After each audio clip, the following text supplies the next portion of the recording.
Hey everyone, welcome back to Corporate Decoder, the place where we dive into the exciting world of SEC filings. Today we're cracking open Verastem's latest report.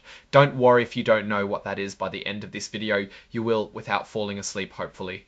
Think of it as a financial diary. We are here to find out what happened and what it means. We are going to check how well the company is doing and whether it's a good investment. Verastem just filed what's called an 8K form. It's basically an update about important events. This one is about a big money deal they just made. Verastem made a deal with some investors to sell them shares of their stock, basically pieces of the company. They're selling over 3 million shares at $7 each, and something called pre-funded warrants. These warrants are like IOUs that let investors buy even more shares later on, over 7 million of them to be exact.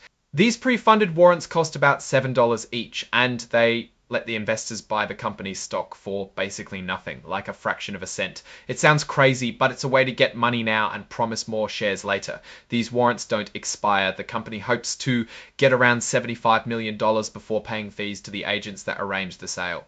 Verastem plans to use this $75 million for several things. They want to get ready to launch their drugs called avutometinib and defactinib, specifically for a type of ovarian cancer.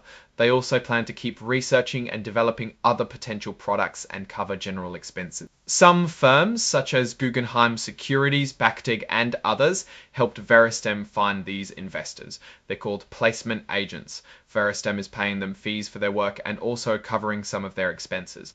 There are some rules in this agreement. For a little over 2 months, Verastem can't just go and issue more shares of stock. There are some exceptions, but they're mostly restricted from doing that. The shares and warrants being sold aren't officially registered with the government yet. Verastem is using a special rule that lets them sell to these specific investors without doing all the usual registration paperwork. Verastem also made another deal called a registration rights agreement with these investors. The company needs to register the shares sold to the investors by end of May. They have to try their best to make sure the registration needs to stay active until the investors have sold all their shares. Verastem released a press release about this whole deal and the investment. The press release basically announces all of the above information. Now, let's zoom out and see what this all means. Verastem is saying that there is a possibility that their drug launches may take longer or cost more than planned.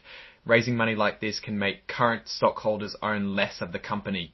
Their drugs might not get approved and might not be successful, which means that they have to keep on investing in research. So now for my take, Verastem is betting big on its drugs, especially avutometinib and defactinib. The good news is that they've secured a large amount of money that they can use to launch these drugs and continue other research. One thing to remember is that the company is making sure that the shares they are selling are registered to avoid future issues and risks of sales being blocked. In conclusion, Verastem is making moves to push its cancer drugs forward. The risks are there, but if their drugs succeed, this could be a game changer for the company and its investors. Thanks for watching. If you found this breakdown helpful, please like, comment, and subscribe for more Corporate Decoder videos.